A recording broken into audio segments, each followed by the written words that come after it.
Hello दोस्तों, एक बार फिर से आप सभी का स्वागत है एजुकेशन बाइट पर। कैसे हो आप सभी? मुझे उम्मीद है कि आप सब एकदम बढ़िया होंगे।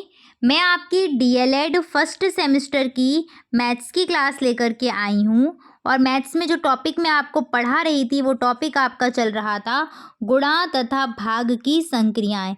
आपके सिलेबस में ये टॉपिक सीधा सीधा ऐसे ही दिया है, लेकिन इस टॉपिक से जो क्वेश्चन आते हैं वो क्वेश्चन आपके आधारित होते हैं बोर्ड मास पर, यानी कि सरलीकरण। आप इसको हिंदी में क्या पढ़ते हैं, ये जो क्वेश्चंस आते हैं वो सारे के सारे सरलीकरण में आते हैं, जिसको इंग्लिश में हम बोलते हैं सिंप्लीफिकेशन।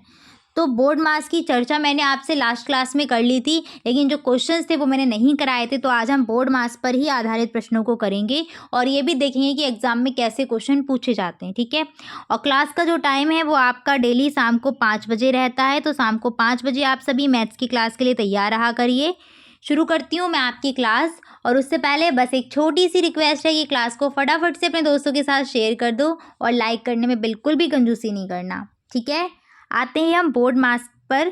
बोर्ड मास की अगर हम बात करते हैं तो ये तो मैंने आपको लास्ट क्लास में समझाया था, बट एक बार फटाफट से 1 मिनट के अंदर मैं आपको समझा देती हूँ कि मान लीजिए कि एक क्वेश्चन में आपको ब्रैकेट भी लगा हुआ मिल रहा है, प्लस का साइन भी है, माइनस भी है, मल्टीप्लाई भी है, डिवाइड भी है, सब कुछ लगे हुए मिल रहे हैं। तो आप कैलकुलेशन कैसे करोगे? टफ हो जाएगा ना करना। तो उसी के लिए आपका बनाया गया है बोर्ड मास। जब आपको इतनी सारी चीज़ें लगी हुई मिलेंगी तो सबसे पहले आप हल करेंगे किसको? ब्रैकेट को। बोर्ड मास में बी का मतलब क्या है? ब्रैकेट, सीक्वेंस में ही चलना है। बोर्ड मास सबसे पहले ब्रैकेट यानी कि कोष्टक को हल करेंगे। कोष्टक के बाद ऑफ का साइन, ऑफ को हल करेंगे, ठीक है। इंग्लिश में ऑफ लिख के आएगा, हिंदी में ये का लिख के आएगा। तो ऑफ को हल करेंगे। ऑफ का मतलब ही क्या होता है? मल्टीप्लाई, ठीक है। बोर्ड मास ओ हो गया। इसके बाद आती है बारी डी की। डी का मतलब होता है डिवाइड। इसके बाद हम क्या करेंगे? इसके बाद हम प्रश्न में जहाँ भाग का चिन्ह लगा होगा उस भाग को हल करेंगे। इसके बाद एम, एम फॉर होता है मल्टीप्लाई यानी कि गुणा, तो फिर इसके बाद जहाँ गुणा का चिन्ह होगा वहाँ गुणा को हल करेंगे। इसके बाद ए फॉर एडिशन, एडिशन का मतलब क्या है? जोड़। इसके बाद हम जोड़ करेंगे और सबसे लास्ट में जहाँ माइनस का साइन दिया होगा वहाँ पर हम जाके घटाएंगे, ठीक है। ये हम इस तरीके से बोर्ड मास चलेगा। अब ब्रैकेट की बात करें तो ब्रैकेट भी आपके 4 प्रकार के हैं। सबसे पहला है रेखा कोष्टक, फिर है आपका छोटा कोष्टक, फिर है आपका मझला कोष्टक और फिर है बड़ा कोष्टक। तो जब ये चारों कोष्टक मान लीजिए प्रश्न में दिए गए हैं तो कैसे कोष्टकों को कैसे सॉल्व करना है? तो कोष्टक का भी सीक्वेंस यही है। सबसे पहले आप रेखा कोष्टक हल करेंगे, उसके बाद छोटा कोष्टक, फिर मझला कोष्टक और फिर लास्ट में सबसे बड़ा कोष्टक जो आपका रहेगा उसको हल करना पड़ेगा, ठीक है। चलिए, समझ में आ गया होगा। इसके बाद हम आगे छोटी सी एक चर्चा और कर लेते हैं कि जब दो समान चिन्ह होते हैं और गुणा में दिए होते हैं तो उनका गुणा होने के बाद जो मान है वो क्या प्राप्त होता है? हमेशा धनात्मक प्राप्त होता है। जैसे एक प्लस है और दूसरा प्लस है, इनका आपस में गुणा होगा तो वैल्यू किसकी आएगी? प्लस की ही आएगी, ठीक है। एग्जाम्पल भी हम साथ साथ समझते हुए चलेंगे इसके। जैसे मान लीजिए यहाँ पर हमने ले लिया प्लस का 2 और इसी में हम गुणा करें प्लस के 3 का, तो क्या होगा? 3 दूनी 6, वो भी किसका प्राप्त होगा? प्लस का ही प्राप्त होगा। नेक्स्ट हम बात करते हैं कि एक ऋणात्मक है, दूसरा भी ऋणात्मक है, और जब इनका गुणा होगा तो ये गुणा होकर के क्या देंगे? पॉजिटिव वैल्यू देंगे। धनात्मक धनात्मक गुणा करके धनात्मक देते हैं और माइनस माइनस भी पॉजिटिव ही देते हैं। तो यहाँ पर एग्जाम्पल समझो, माइनस के 2 का गुणा किससे करें? माइनस के 3 से करें तो कितना मिलेगा?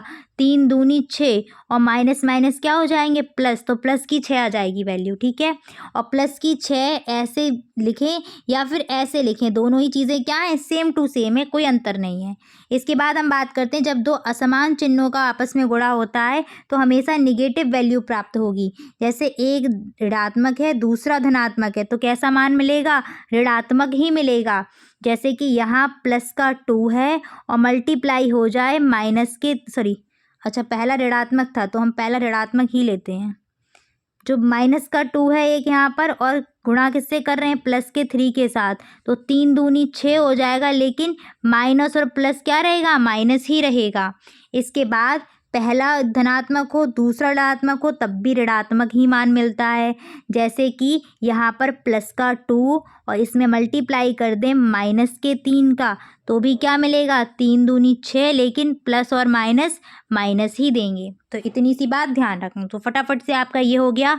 अब हम आते हैं प्रश्नों पर, और सबसे पहला प्रश्न आपके सामने लिखा हुआ है 18 माइनस 11 माइनस ब्रैकेट दिया है को हल कीजिए। तो ये क्वेश्चन हमारा बोर्ड मास के अनुसार ही चलेगा। क्लियर है। सबसे पहले किसको सॉल्व करेंगे, ब्रैकेट को सॉल्व करेंगे। ठीक है, तो ब्रैकेट से पहले की जो चीज़ें जैसी की तैसी लिखी हैं उनको जैसे कि तैसा ही लिखना है, आपको कुछ बदलाव नहीं करना। सबसे पहले इक्वल, उसके बाद 18 के नीचे 18 माइनस 11 के नीचे 11 माइनस ब्रैकेट सॉल्व करेंगे तो 5 का 2 में गुणा होंगे कितना आ जाएगा, 5 दूनी 10। ठीक है, बराबर 18 माइनस 11 है, ब्रैकेट से 10 को बाहर निकाल दो तो देखो बाहर माइनस है अंदर प्लस है, तो ये क्या हो जाएगा, प्लस का 10 माइनस का 10 बन जाएगा इस तरीके से। ठीक है, सीधे बस ब्रैकेट हट जाएगा, वो राशि बाहर आ जाएगी, 10 बाहर आ जाएगा। अब क्या करेंगे, प्लस का साइन है माइनस का साइन है, आप देख पा रहे हैं ये 10 और ये 11 दोनों ही क्या है, ऋणात्मक है लेकिन समान है, मतलब 10 और 11 दोनों ही सेम साइन के साथ दिए, तो ये दोनों ऐड हो जाएंगी। 10 और 11 ऐड होके कितना बनेगा आपका, 10 और 11 ऐड होके कितना बन जाएगा, 21, और किसका साइन आ जाएगा, माइनस का, क्योंकि दोनों ही ऋणात्मक राशियां थीं। अब 21 में से 18 को माइनस कर दो, कितना बचेगा, 3 बचेगा, वो भी किसका, माइनस का, क्योंकि 21 ऋणात्मक थी। ठीक है, तो आंसर कितना आ गया, माइनस का 3। आसान क्वेश्चन था, डिटेल में इसलिए बताया था कि आप एक एक स्टेप बहुत अच्छे से देख लो ताकि आगे आने वाले प्रश्नों को अपने आप कर पाएं। आगे बढ़ते हैं हम, सेकेंड क्वेश्चन देखिएगा। 125 डिवाइड, फिर ब्रैकेट दिया है 18 माइनस 7 प्लस और ब्रैकेट में माइनस का 45 दिया है। चलिए सॉल्व करते हैं क्वेश्चन को। इक्वल का साइन, 125, सेम हमें कौन से कॉन्सेप्ट पे चलना है, बोर्ड मास। ठीक है, बोर्ड मास ने क्या कहा था, सबसे पहले ब्रैकेट को हटाइए, जहाँ जहाँ आपको ब्रैकेट दिख रहा हो, तो देखो 125 भाग ब्रैकेट में क्या दिख रहा है, 18 माइनस का 7, तो 18 में से 7 को माइनस कर दीजिएगा, कितना बचेगा, 11 है, सीधे सीधे आ गया। तो बस ब्रैकेट हटा के क्या लिख दो, यहाँ पर 11 लिख दो। अब ये ब्रैकेट सॉल्व करो, बाहर प्लस है अंदर माइनस है, तो ये बाहर जब आएगा तो क्या किसका हो जाएगा, माइनस का, तो माइनस का 45। यहाँ पर सॉल्व करते हैं, 125 डिवाइड का साइन हटाएंगे तो मतलब नीचे भाग का कर दो, 11 माइनस 45, 11 से डिवाइड कर दीजिएगा 125 को, तो जब 11 से डिवाइड करेंगे 11 एकम 11, यहाँ जाएगा 11 एकम 11, 1 बचेगा, 15 हो जाएगा, फिर से आपका 11 एकम 11 चला जाएगा, कितना बचेगा उसके बाद 4 बचेगा, दशमलव लग जाएगा, 40 हो जाएगा, 11 तियाँ 33, इस प्रकार से ये चलता रहेगा। क्लियर है, 11 का भाग देना है, दशमलव में ही आंसर आएगा, सीधी सी बात है आपका। तो आगे बढ़ते हैं, अब हम क्या करेंगे, 11.3 को 45 से माइनस कर देंगे। तो यहाँ पर अगला हमारा स्टेप क्या रहेगा, 11.3 माइनस का 45। चाहे तो एक अंक तक और आप दे लीजिएगा डिवाइड, उससे कोई फ़र्क नहीं पड़ेगा। तो 45 से माइनस कर दीजिएगा इसको, माइनस 45 से माइनस करेंगे तो कितना बचेगा, माइनस करना भी यहाँ मैं सिखा देती हूँ, दशमलव वाला आ गया है इसलिए। तो सबसे पहले 45 लिखो, 11 यहाँ रहेगा, दशमलव इधर और 3 इधर। ठीक है, माइनस करेंगे तो 10 में से 3 गया, कितना बचा, 7 बचेगा, 4 में से 1 जाएगा, कितना बचेगा, 3 बचेगा, और 4 में से 1 गया 3, यानी कि 33.7 आंसर आएगा, वो भी किसका, माइनस का। ठीक है, कैलकुलेशन तो आप लोग आसानी से कर पा रहे होंगे, मुझे उम्मीद है, क्योंकि कैलकुलेशन अब इतने बड़े स्तर पर आकर के आप लोग करना सीख गए होंगे। अगर कोई परेशानी होती है तो कोई बात नहीं, धीरे धीरे स्टेप बाय स्टेप आगे बढ़िएगा।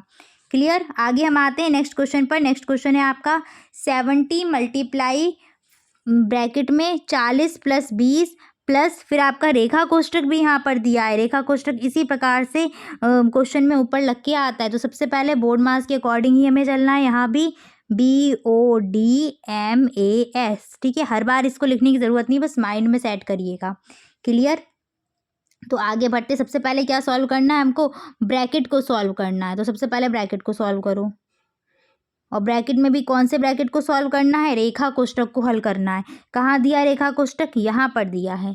तो रेखा कोष्टक को हल करेंगे, सबसे पहले 70 का 70 इक्वल का sine 70 multiply bracket 40 plus 20 plus bracket 5 और 4 के ऊपर लगाए रेखा कोष्टक, साइन किसका था मल्टीप्लाई, तो 5 चौके कितना हो जाएगा 20, ब्रैकेट बंद। अब हम छोटे कोष्टक को हल करेंगे, 40 और 20 60 और 60 और 20 कितना 80 हो जाएगा, ठीक है।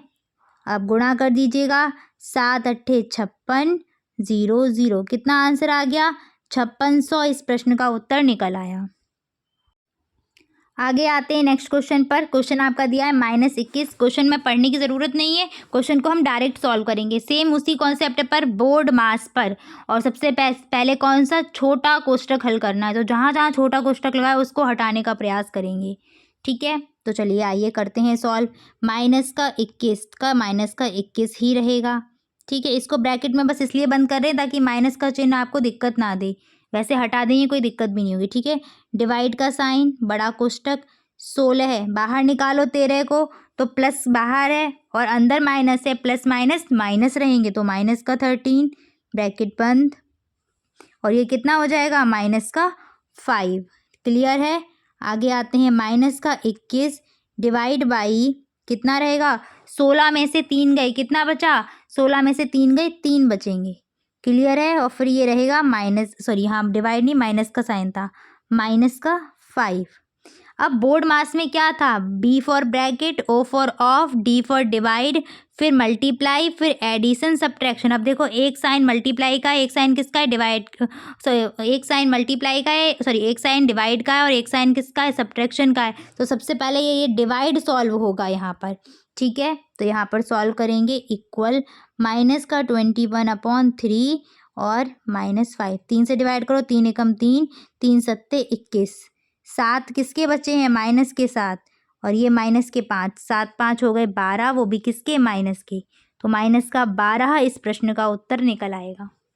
आ गया सभी का, क्लियर है, कोई दिक्कत तो नहीं हुई।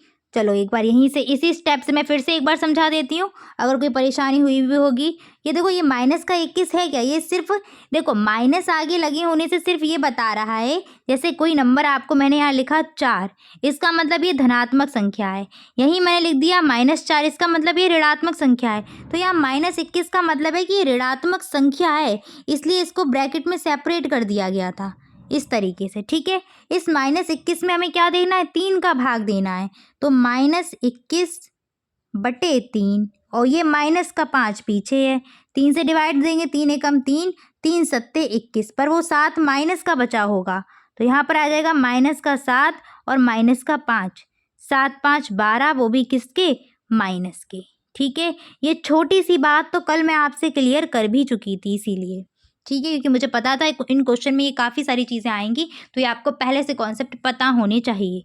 आगे बढ़ते हैं नेक्स्ट क्वेश्चन पर। क्वेश्चन नंबर 5 को देखिएगा, 45 प्लस बड़ा कोष्टक 14 भाग 7, इस प्रकार से क्वेश्चन दिया। तो सबसे पहले बोर्ड मास से ही चलेंगे और छोटे कोष्टक से हल करना। छोटा कोष्टक कहाँ दिया है, ये वाला, और अंदर से हल करते हुए अपने आप हम बाहर निकल आएंगे। तो करिएगा सॉल्व, 45 प्लस ब्रैकेट में 14 भाग 7 माइनस मझला कोष्टक 6 गुणा 18 का 0 में गुणा करेंगे। बताया था ना, किसी भी संख्या में अगर 0 से गुणा करते हैं कितना आता है, 0 ही आता है, तो 0 का 0 रहेगा यहाँ, और प्लस का 5, ब्रैकेट क्लोज, ठीक है। छोटा कोष्टक खत्म हो गया। अब बारी किसकी है, मझला वाले की है। तो अगला स्टेप देखिएगा यहाँ पर, 45 प्लस बड़ा कोष्टक 14 भाग 7 माइनस 6 का 0 में गुणा करेंगे, कितना हो जाएगा।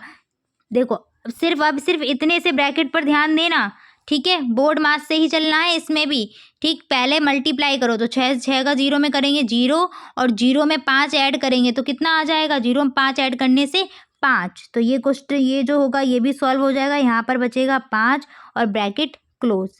नेक्स्ट स्टेप पर हम आते हैं, 45 प्लस 14 भाग 7, 5 यहाँ पर निकल के बाहर आएगा तो माइनस का 5 हो जाएगा। नेक्स्ट अगला स्टेप, 45 प्लस ब्रैकेट में 14 भाग 7, 7 से डिवाइड होगा ना, 14 भाग 7 माइनस का 5, डिवाइड करेंगे अगर हम 7 से तो कितना आएगा हमारे पास, 7 एकम 7, 7 दूनी 14। तो यहाँ बचेगा आपका 45 प्लस ब्रैकेट में आ जाएगा 2 माइनस का 5। ठीक है, सॉल्व करेंगे। 45 माइनस 5 में से 2 घट जाएंगे, कितने बचेंगे? माइनस के 3। क्लियर। और 45 में से 2 जाएंगे, कितने आ जाएंगे? 42। तो आपका उत्तर निकल के आ जाएगा 42। आ गया सभी का। चलो आगे बढ़ते हैं अगले प्रश्न की तरफ।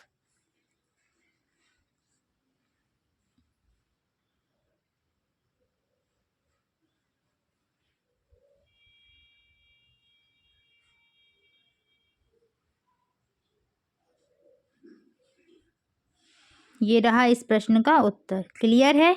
चलिए तो अब हम आगे बढ़ते हैं अगले प्रश्न पर।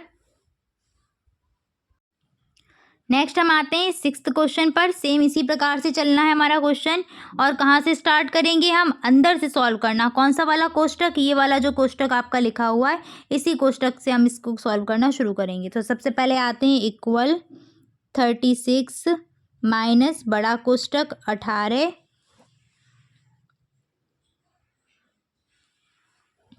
Minus मझला कोष्टक 14 minus 15 minus 4। अब देखो सबसे पहले क्या करना है आपको, बताइएगा। देखो यहाँ पर अगर आप इतने को देखिए तो यहाँ भाग का चिन्ह भी है और गुणा का चिन्ह भी है कि नहीं है? तो सबसे पहले आपको क्या बताया था? बोर्ड मास में B for bracket, O for of, D for divide, M for multiply. Multiply से पहले डिवाइड किया जाता है। तो सबसे पहले हमारा काम क्या रहेगा कि हम इस 4 में किसका भाग दें? 2 का भाग दें। तो यहाँ पर लिखेंगे 4/2 और पीछे का 2 किस में रहेगा? मल्टीप्लाई में रहेगा। इस प्रकार से 2 एकम 2, 2 दूनी 4। क्लियर है। अगर वैसे आप करते तो आप देखते कि क्या हो जाता, 2 दूनी 4 और 4 में 4 का डिवाइड देते 1 बचता, बिल्कुल आंसर अलग आ जाता। ठीक है ना, इस चीज़ का खास ध्यान रखना है आपको। आगे बढ़ते हैं अब अगले स्टेप में। 36 माइनस 18 माइनस मझला कोष्टक 14 माइनस 15। क्या हुआ यहाँ पर? डिवाइड होके 2 आया था ना। अब देखो माइनस का साइन लगाएंगे, 2 मल्टीप्लाई 2। मैं एक भी स्टेप स्किप नहीं करूँगी ताकि आपको कहीं दिक्कत हो जाए, सारे स्टेप में लिखूँगी। इसके बाद हम अगले स्टेप पर आते हैं। अब देखो यहाँ पर इसी को अभी सॉल्व करना बाकी है। माइनस का साइन भी है, मल्टीप्लाई का साइन भी। तो सबसे पहले हम क्या करेंगे? गुणा करेंगे, उसके बाद घटाएंगे आकर के। तो हमारा काम रहेगा 36 माइनस 18 माइनस 14 माइनस 15 और देखो 2 दूनी 4। क्लियर है। अगले स्टेप में हम आते हैं। 36 माइनस यहाँ पर रहेगा 18 माइनस यहाँ आ जाएगा 14 माइनस 15 में से 4 गए, कितना बचा? 11। 15 में से 4 जाएंगे, कितने आ जाएंगे? 11। तो सीधे सीधे यहाँ पर हम 11 लिख देंगे। 11 ब्रैकेट ख़त्म, बड़ा कोष्टक भी क्लोज कर दिया जाएगा। आगे हम अगले स्टेप पर बढ़ते हैं। तो यहाँ पर आएगा 36 माइनस 18 माइनस बाहर चल रहा था 14 में से 11 जाएंगे, कितने बचेंगे? 14 में से 11 गए, 3 बचे। 4 में से 1 गया, 3 बचा ना, ये भी ब्रैकेट खत्म हो जाएगा। 36 माइनस 18 में से 3 गए, कितने बचे? 5। ये ब्रैकेट भी खत्म। और 36 में से 5 जाएंगे, कितना बचेगा? 31। तो इस प्रश्न का उत्तर कितना आ गया? सीधे सीधे 31 निकल करके आ गया है। आ गया सभी का। चलिए उम्मीद है कि अब आप सब लोग इस क्वेश्चन को कर पा रहे होंगे। ऐसे क्वेश्चंस को, बहुत ही आसान क्वेश्चन है, बस आपको जो मैंने स्टेप बता दिए उसी प्रकार से आपको आगे बढ़ते रहना है। 1 सेकेंड रुकिएगा, यहाँ पे कुछ मिस्टेक हो गई है। 18 में से 3 जाएंगे, 15 बचेंगे, ना कि 3 बचेंगे। ठीक है, बस यही मेरी गलती हो गई है। 18 में से 3 गए, कितने बचे यहाँ पर? 8 में से 3 गया 5 और 1 का 1 भी तो यहाँ रखा जाएगा। अब 36 में से 15 को माइनस करो तो 6 में से 5 गया, 1 बचेगा और 3 में से 1 जाएगा, 2 बचेगा। तो 21 इस प्रश्न का उत्तर आएगा, ना कि 31। ठीक है, करेक्ट कर लीजिएगा। ठीक है, टाइम रहते मुझे याद आ गया तो मैंने इस चीज़ को सही करा दिया। 21 इस प्रश्न का उत्तर है। कितना है? 31। ठीक है, यहाँ पर मैंने गलती कर दी थी। 18 में से 3 जाएंगे, 15 बचेगा। आगे बढ़ते हैं अगले क्वेश्चन की तरफ। माइनस का आपका 14 दिया है, फिर ब्रैकेट, फिर माइनस, फिर ब्रैकेट में। इस प्रकार से ऐसे क्वेश्चन को पढ़ना बड़ा मुश्किल हो जाता है। तो सबसे पहले हम आते हैं अपने सॉल्यूशन पर। सबसे पहले क्या करना है? ब्रैकेट को हटाना है, जहाँ जहाँ ब्रैकेट लगे हुए हैं। ठीक है, चलिए तो सॉल्व करते हैं। यहाँ पर क्या रहेगा? माइनस के 14 का -14, बाहर माइनस अंदर माइनस, माइनस माइनस क्या हो जाएंगे? प्लस, प्लस का 75। ठीक है, डिवाइड का साइन 15 है। यहाँ पर क्या हो जाएगा, प्लस गुणा करोगे सबसे पहले 7 का 4 में, तो 7 चौक 28, ठीक है। तो 7 चौक 28 का मतलब कितना, माइनस का 28, क्योंकि माइनस का 4 था ना इसलिए। आगे बढ़ते हैं अगले स्टेप पर। तो यहाँ पर रहेगा माइनस का 14 है प्लस 75/15, और यहाँ क्या हो जाएगा, प्लस बाहर है अंदर माइनस है, तो प्लस माइनस क्या, माइनस का 28, ठीक है। डिवाइड करेंगे 15 एकम 15, 15 पना 75, ठीक है। तो आगे आ जाएगा माइनस का 14 प्लस 5 और माइनस का 28, 28 माइनस के हैं, माइनस के 14 है, तो ये आपस में ऐड हो जाएंगे। कितना बनेगा यहाँ पर, 8 4 12, हासिल 1 2 और 1 3 और 1 4, तो माइनस का 45 और प्लस का 5 माइनस कर देंगे, 12 में से 5 जाएगा, 7 बचेगा और यहाँ पर 3, तो माइनस का 37 इस प्रश्न का उत्तर निकल करके आएगा। आ गया है उत्तर सभी का, उम्मीद है कर लिया होगा आप सभी ने। बहुत ही आसान प्रश्न था ये, इतना टफ नहीं लग रहा था, ठीक है। देखने में तो कॉम्प्लिकेटेड लग रहा था, लेकिन बाद में क्वेश्चन आपका जो है वो काफ़ी आसान क्वेश्चन रहा, ठीक है। चलो आगे बढ़ते हैं नेक्स्ट क्वेश्चन की तरफ।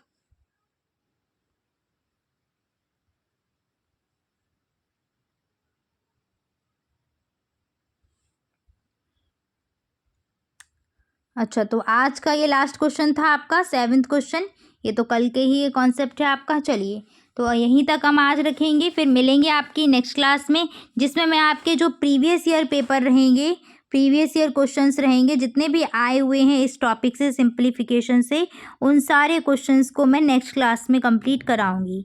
क्लियर? तो चलिए फिर मिलेंगे आपकी अगली क्लास में, तब तक अपना ख्याल रखिएगा। साथ साथ अगर आपने बुक नहीं ली है मैथ्स की, तो अगर हो सके जितना भी अगर आप प्रयास करें कि मिल सकती है कहीं से, तो बुक ले लीजिए। चाहे तो अपने सीनियर लोगों से बात कर लीजिए, जो भी आपसे पहले डीएलएड किए हुए हैं, अगर उनके पास बुक पड़ी हुई है तो उनसे बुक ले लीजिएगा, नहीं तो आपके फ्रेंड सर्कल में किसी के पास हो वहाँ से बुक ले लीजिए। और जो भी क्वेश्चन हैं प्रैक्टिस में उसमें दिए गए हों एक्सरसाइज में, उन क्वेश्चन को लगाना शुरू करिए, ठीक है।